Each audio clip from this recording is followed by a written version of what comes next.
Hello, everybody. My name is Jonathan Peraza Campos, and I am the program specialist for Teaching Central America at Teaching for Change. It is an honor to be here with you. Today, we are here at Indigenous Central America because we want to emphasize and celebrate the fact that Indigenous peoples live all across the American continents and around the world. Like much of Latin America, Central America is characterized by its ethno-racial, cultural, linguistic, and geographic diversity. In fact, Central America today, specifically Guatemala, is home to one of the largest indigenous populations in the Latin American region, along with Peru and Bolivia. So let me give you a rundown of what we are going to be doing today. We're going to talk really briefly about what Teach Central America is, Teach Central America Week and Teaching Central America. Then we're going to talk about the Maya Quiche and the Popol Vuh. Then we're going to talk about modern indigenous resistance, specifically in the Honduran context. And then we're going to finish off with learning about the Garinagu that live along the Central American coastline. And then we're going to close. So let's keep going. Thank you for being here. So at Teach Central America, educators and community can find resources that celebrate the history and culture of Central America. This campaign encourages and supports a teaching of Central America and Central Americans through a growing collection of lessons, book lists, biographies of noted historical figures, and readings, all for the price of nothing, for free. So please do visit our website to find and share these resources with your colleagues and with your students. We encourage people to teach about Central America all year long, although we are known for our flagship event, Teach Central America Week, which takes place the first week of October every year. Next year, it will be October 2nd to the 6th, 2023. So we hope that you will take some time in your curriculum and in your class to teach about Central Americans and Central America, to put a light on the region and its peoples who, for many of us, they are our students, our neighbors, or we are descendants of these folks, right? So thank you for being here with Teaching Central America. Next slide, please. Our first topic today is one that I am super excited to think about, talk about, teach about, and it is about the Maya and the Popol Vuh. So let's get started. Next slide. But before we talk about the Maya peoples and the Popol Vuh, I want to know in the chat box, or if you would like, use your microphone, tell us, where do you find and see corn in our modern world? What does corn mean to you? So let's reflect on that for a few seconds, and let's think about it and talk about it. Where do you find and see corn, maíz, in our modern world, and what does it mean to you? And I'll be watching the chat box. All right, we see pupusas, its sacredness. Corn is gluten-free. Corn is everywhere from the fridge to corn syrup. Maize, it's in everything, including our cars. Corn is food, it's beauty. According to Emily, tortillas, can't go wrong with tortillas. The silverware of my people. It's a staple, a sign of home, mother, grandmother. Choclo con queso, tamales, the three sisters, along with beans and squash. Tamales, pozole. We see it in poetry, right? From that some folks like Mercedes uses in their class. Nice. The TikTok kid, the ambassador of corn of, I think, the state of Michigan or Wisconsin, one of the two. All right. So these are some great reflections about corn. Let's go to our next question, please. Next, now that we've talked about how pervasive and how important corn is, let me know in the chat box as well. In your religion or belief system, how did humans come to be? What is the creation story of your people? It could range from religion to science, whatever you believe, whatever shapes your belief system. How did humans come to be? How were we created as human beings on this earth? Let me know.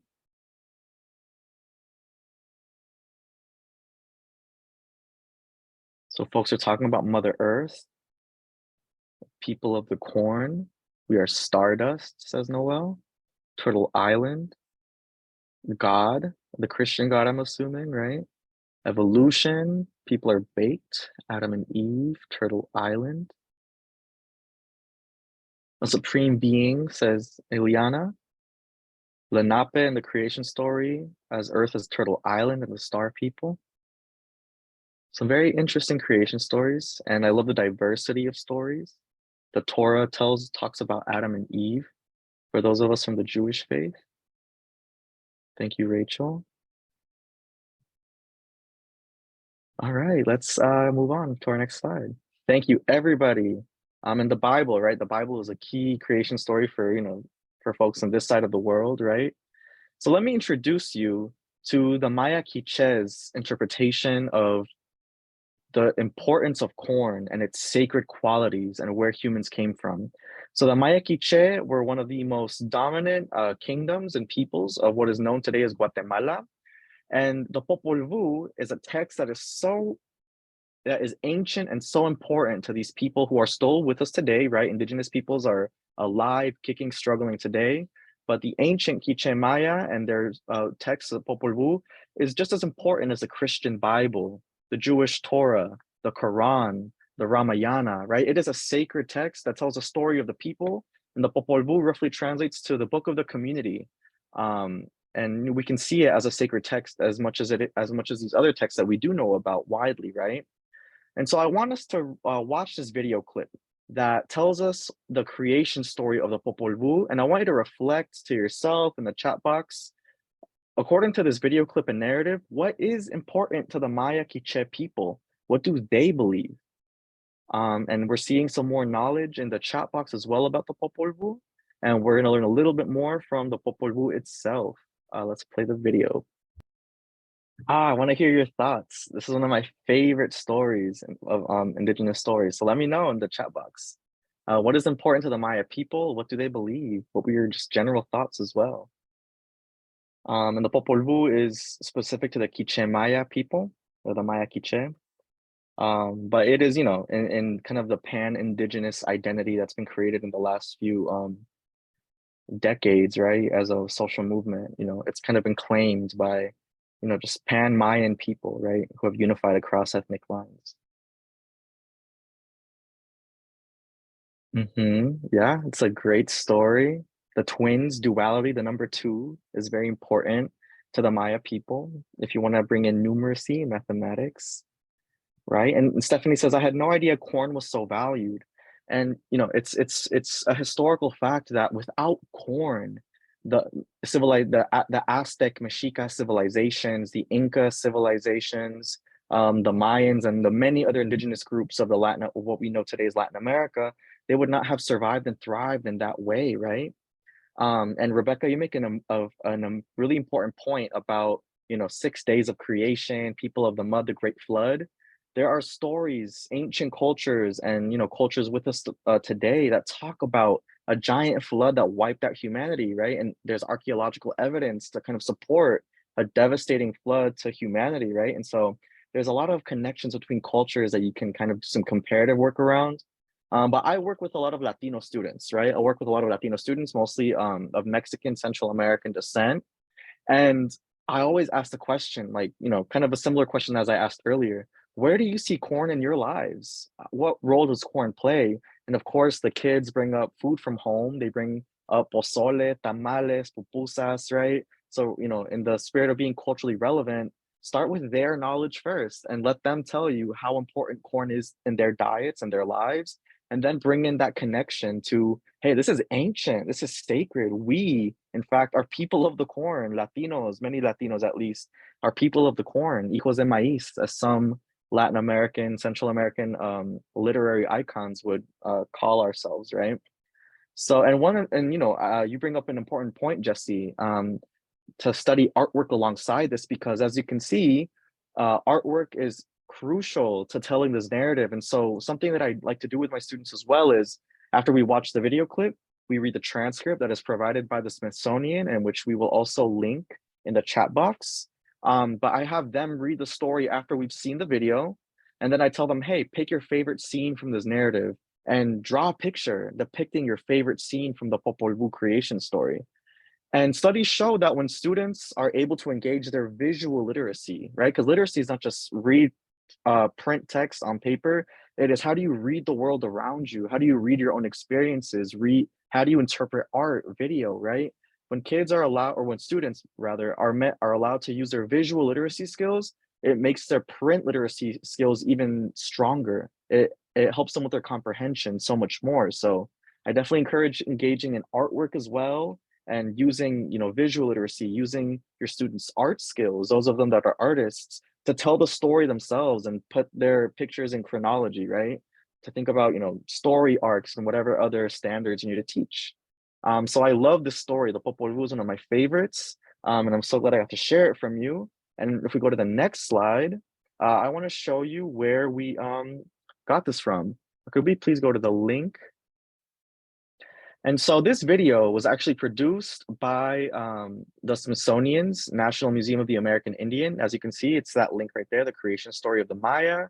And if you kind of navigate this website, you can look at different topics about the Maya world, about architecture, the Maya people's culture.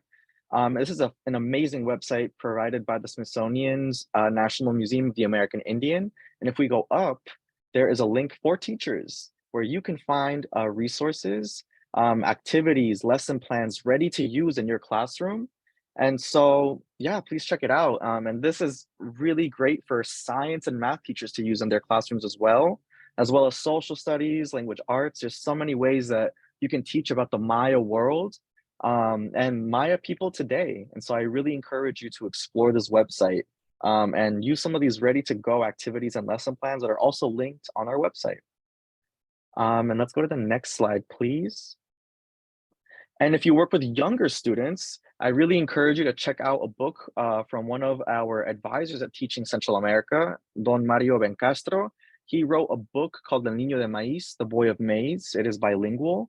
And he is inspired by his own family's indigenous heritage. His grandmother, I believe, was a Maya woman from Guatemala. And he kind of draws on that inspiration.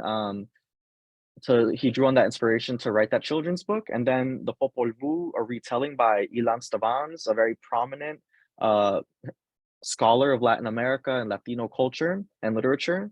He has this beautifully illustrated book. The illustrations are from a Salvadoran American artist based in the UK at the moment. Her name is Gabriela Larios, I believe. So a Salvadoran artist helps to tell this retelling of the Popol Vuh and Ilan Stavans' interpretation, right? And another tool I want to bring to your attention as well is Native Land Digital. I would love to talk about it more, but I think that you will find a lot of use for it in your classroom to think about, what are the ancestral peoples of Central America and the world, really, where you can see different ethnic language groups around the world. And to teach about Central America's indigenous groups, Latin America's indigenous groups. So I definitely recommend going to this and checking it out with your students. And it is, it draws on indigenous knowledge and advisors, as well as, folks who know how to do GIS, map making, all these technologies. So yeah, please do bookmark these resources, check them out. And we're gonna go on to our next topic. So of course, to this day, indigenous peoples of the Central American Isthmus continue their resistance against colonial, racist, and industrial violence against their communities and their ancestral lands. We're going to watch another set of videos, another set of texts, to use that term loosely, from key activists from the current colonial states of Guatemala and Honduras. I want to note that Berta Cáceres, who appears first in the video, was an iconic organizer who was assassinated for leading the Lenca community that she comes from against just multinational corporations that aim to desecrate a sacred river to her people. Her daughter, who is in the video to the far left right now, Berta Zuniga Cáceres, she appears second, and her close friend, Miriam Miranda, is a Garifuna woman to the far right. And they're going to talk about just what they have endured and how they have fought for indigenous liberation in Honduras. And I will ask you to please reflect on these two questions in the chat box and to yourself as well.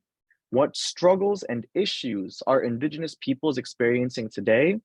And what are their visions for change that they present as leaders of their communities? So let's play this video.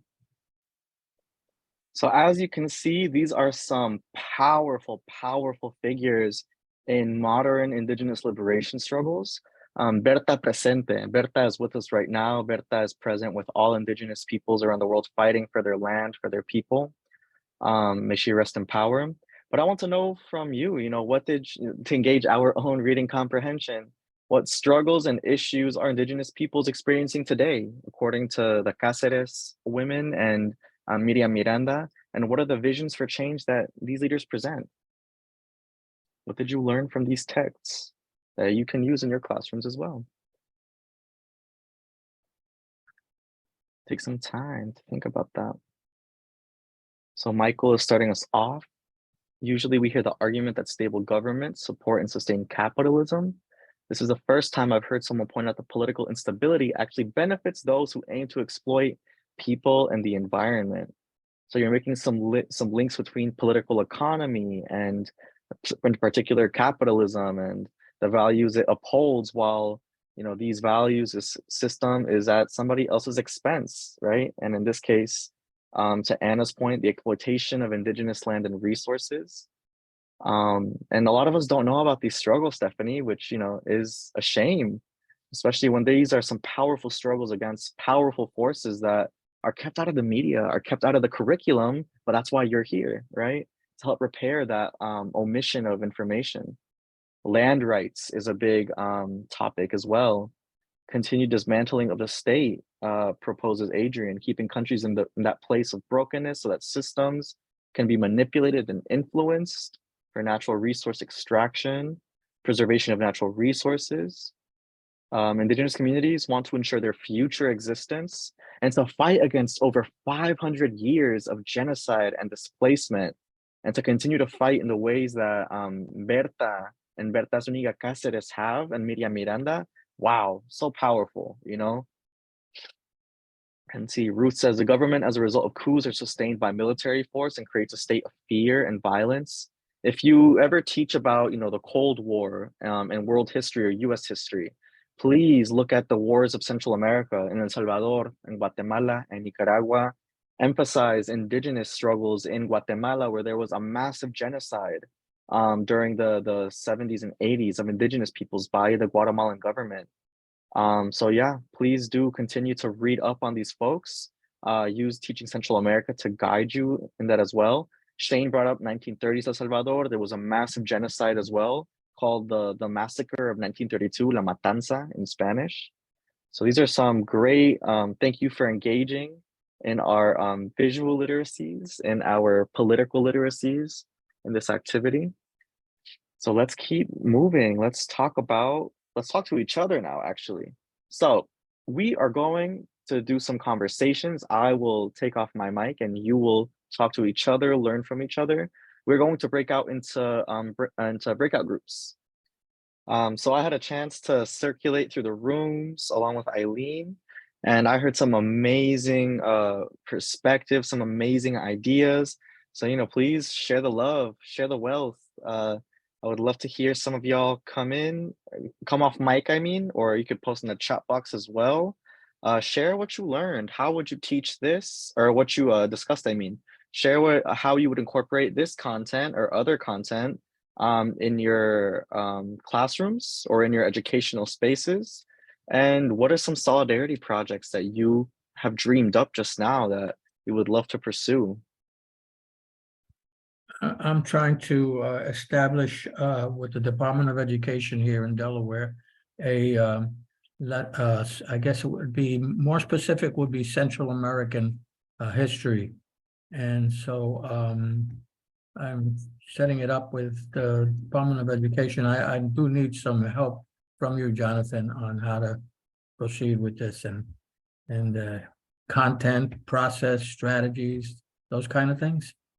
So I know that we were trying to connect with each other, but we'll get it. We'll get it. We will. No, that sounds amazing. Thank you, Eli. And yes, we will be in touch, and I hope to collaborate with many of y'all to figure out how we can center Central America in the classroom as well.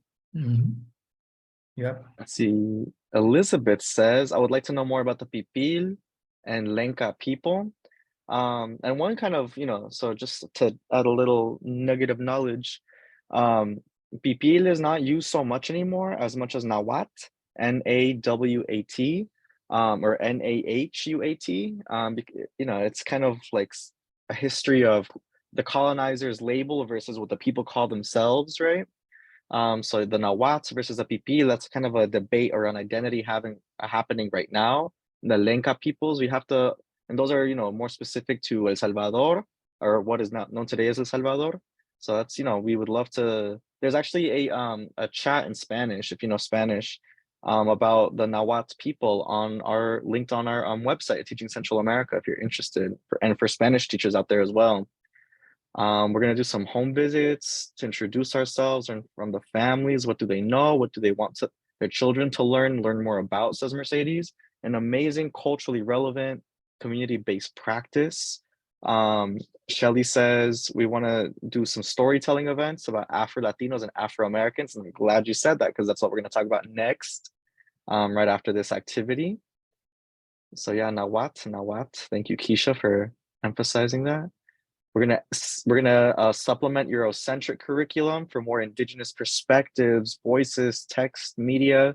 Remember, everybody, that storytelling is, as human beings, as social animals, storytelling has always been part of our educational practice, is our lifeblood. It's what's helped us sustain and perpetuate our knowledge across cultures, across generations. So please engage in stories like the ones we've been engaging with today. And yeah, no, thank you for sharing. Anybody else that wants to share off mic or in the chat box before we move on? I heard some great ideas. Don't be shy.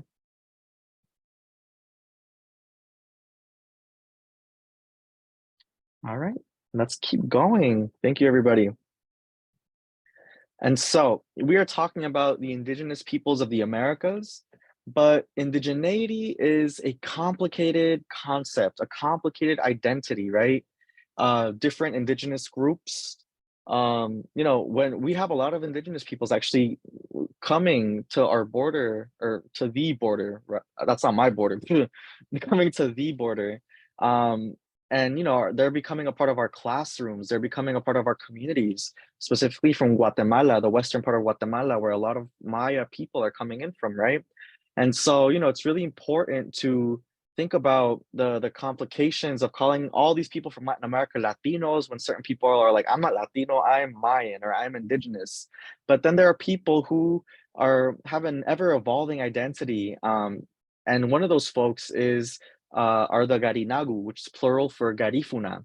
And so these are people of both African and Arawak descent, the Arawak indigenous people of the Caribbean islands. And so we're going to talk a little bit more about who these people are and their experience in the Americas. So kind of to engage our visual literacies at the moment, I want to bring your attention to this painting by a Belizean Garifuna artist by the name of Isaiah Nicholas. And I want you to just observe, take it in, absorb the beauty, let it soak. What do you see? What do you think is happening in Isaiah Nicholas's painting? This painting is called Punta One. Punta being a Garifuna dance that is very commonly, danced. It's a very popular musical genre in Honduras, especially. Punta One by Isaiah Nicholas. I'm gonna put that in the chat box. Tell me what you see. What do you think is happening?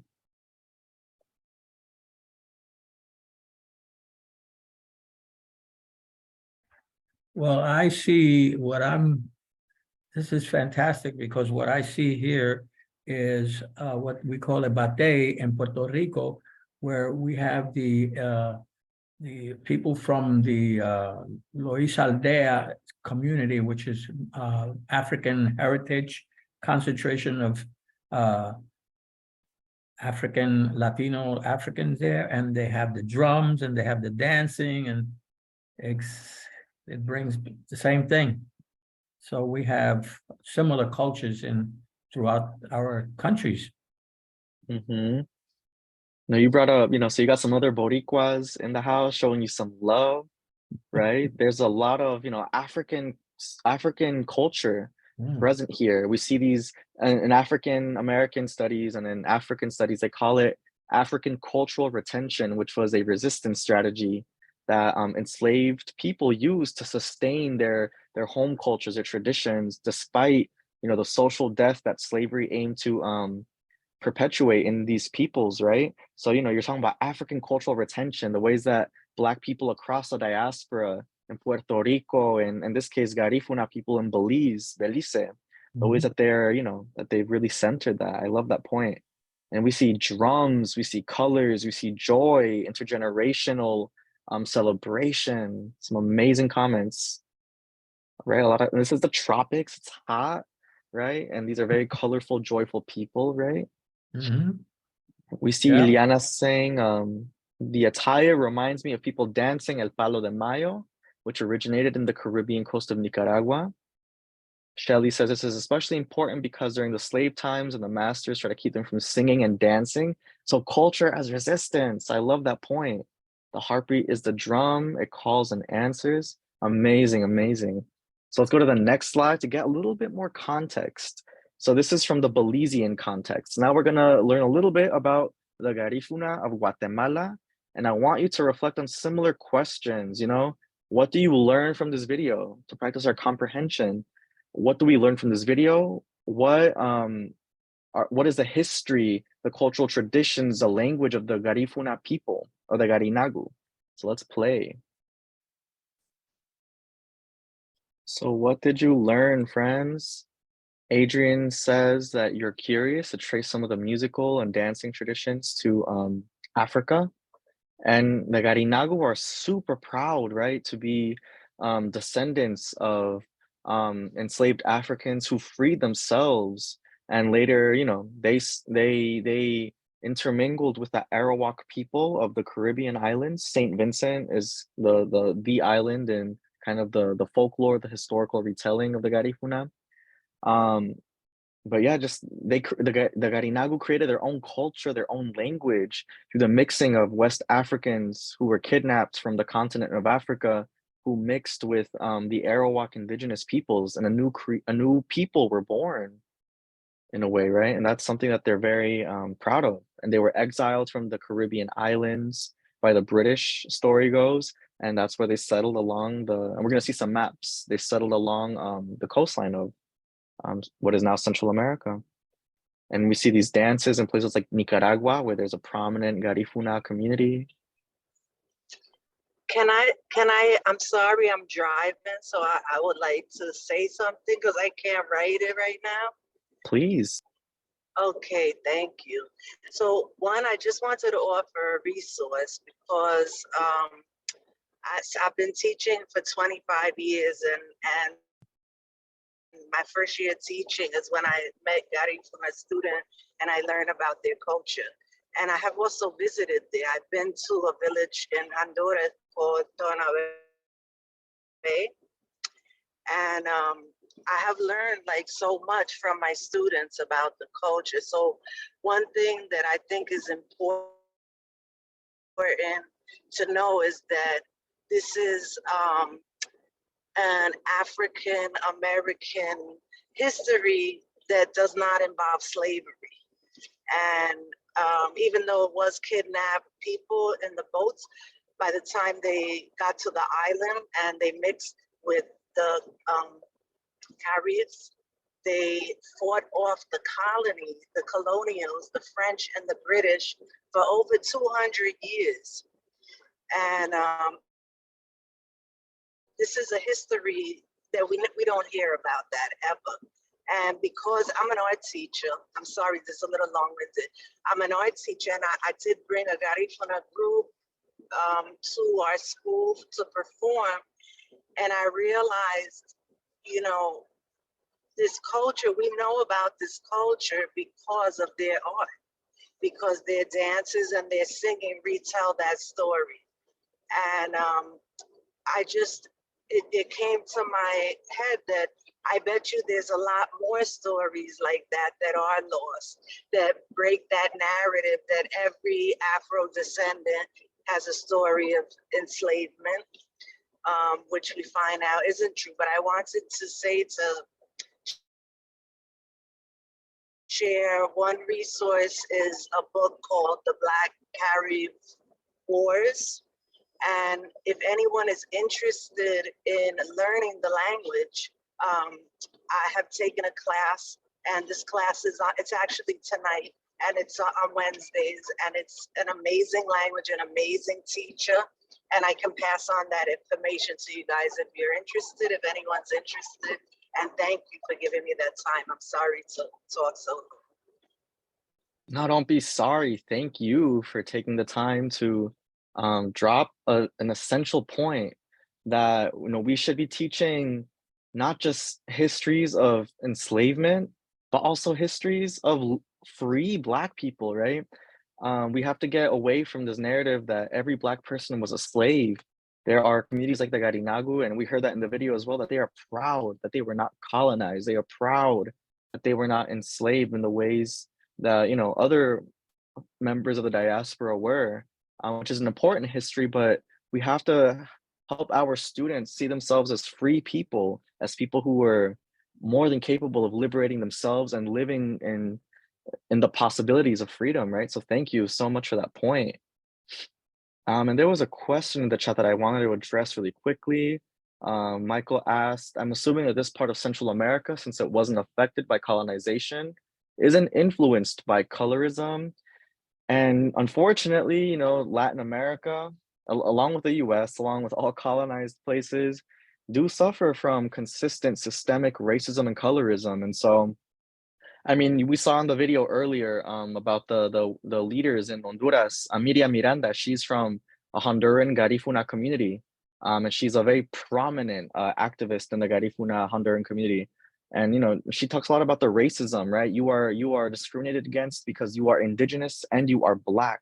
The state of Honduras, the mestizo state, people who look like me, people who are at, in a higher part of the racial hierarchy of Central America and of the Central American countries, they are the ones enacting violence from the state on these indigenous and Afro-descendant and Afro-indigenous populations, right? So thank you for that question, Michael, and thank you all for your contributions in the chat. Thank you so much. Let's go to the next slide, please. Let's see. So, Leah, I think it was who spoke, talked about having Garifuna students, and our Garifuna students who, some of them are coming to the US right now, are going to be our students, are going to be our neighbors, our community members, and there are existing Garinagu communities in the US, but they usually come from Honduras, where there's a large population of Garinagu people, followed by Belize, and then we have Nicaragua as well, and Guatemala. Actually, if you look at Guatemala, that little piece right there on the right side under Belize, that is where Livingston is, where the video is set in. And that is, they have Garifuna people who move across, the state as well. And I don't know how accurate this map is, because there have to be, Garifuna people in Costa Rica and Panama. But, what you will find in Costa Rica and Panama, and you'll find them in Nicaragua, Honduras, Belize as well, there are people who call themselves Creole, Kriol, Creole people, as well as people who are of Jamaican descent, the descendants of Jamaicans who were brought into work in Central America and Belize, Honduras, Nicaragua, Costa Rica, Panama. There's Jamaican descent people. There's, along with Garifunas, along with Creole people in these different countries. And so there's so much Black history in Central America, but really all of Latin America, right? The Spanish and the Portuguese really dominated the slave trade at the time. And so, that's why there's so much African culture and communities in, and Evelyn, thank you for that question. Why does El Salvador not have Garifuna people? I think it has more to do with just where the ships arrived, and in the case of the Garifunas, where they settled, which was, the coastline was right there. The coastline was accessible. The coastline was their point of arrival, and that is where they established themselves. And there's a myth that there are no Black people in El Salvador, and that is absolutely false. There were attempts to extinguish Black history, Black people from El Salvador by previous racist dictatorships. But there is a growing Afro-descendant movement in El Salvador at this moment that is worth looking at, worth checking out. And there's one artist, her name is Brianna, their name, my bad, is Brianna Nunez. They are an Afro-Guatemalan Salvi artist. And then there's Daniela Parada. So I'm putting these names if you want to learn more about, they talk about in their art, they talk about in their just work about the erasure of Black Salvadorans, but the movement today, the modern movement to revitalize that history. But yes, anyway, there's a lot of Black history in Central America to explore. Let's go to the next slide. And so, you know, our students, the folks here, the folks of the Garifuna diaspora are settled in these, and mostly New York, New Jersey has a large Garifuna population, as well as California, Los Angeles in particular, where you can find the Museum of Garifuna History. It's worth checking out if you are in the area in Los Angeles. But there are Garifuna folks all over the country. In Louisiana, New Orleans, there's a population. But New York City, New Jersey, along with California, have the largest ones. And it's worth reading about how these folks got here through the articles that we're posting in the chat. And I want to give a shout out to one of our advisors, who is Garifuna from Honduras himself, Dr. Paul Joseph Lopez Oro. If you are interested in reading scholarly articles that talk about, you know, the theories around Garifuna and Afro-Indigenous identity and history, please check out the work of our advisors, including Dr. Paul Joseph Lopez Oro. But yeah, thank you. Thank you for your questions and your contributions. And so we are coming to a close, my friends. It has been so great to learn with you. Thank you everybody for participating in this workshop. As you can see, Central America is a rich and dynamic region with many indigenous histories, cultures, and social movements continuing to define the future of the region and its peoples. I hope you continue to learn about and teach about Central America and all of the folks that make it what it is, and all of the folks who are here in our schools and our communities today. Be sure to sign up and participate in Teach Central America Week in 2023. Don't forget to check out the website. And so before we leave, or before we actually fill out some evaluation forms, I want to close with a poem called In La Quiche on the next slide. It is written by a Chicano writer called Luis Valdez, who was inspired by the Maya concepts of unity and interconnectedness. It is often used in Mexican American studies, Chicano studies classrooms, and there have been attempts to make it illegal in places like Texas and Arizona. And when something as beautiful as In La Quiche is outlawed, that makes me want to do it even more. So I want us to practice this poem. It will be a call and response where I will recite a line and you will repeat after me. It is in both English and Spanish. So whatever languages you feel comfortable and confident in using, let's all do our best. So everybody, please do me a favor and get off of microphone, and you will repeat after me. So let's get off our mics. Get off our mics. If you are able to, if you're not in a super noisy background, don't worry about it. Do it at your leisure. All right, everybody say, In La Quiche. In La Quiche. Tú eres mi otro yo. Tú eres mi otro yo. You are my other me. You are my other me. Si te hago daño a ti.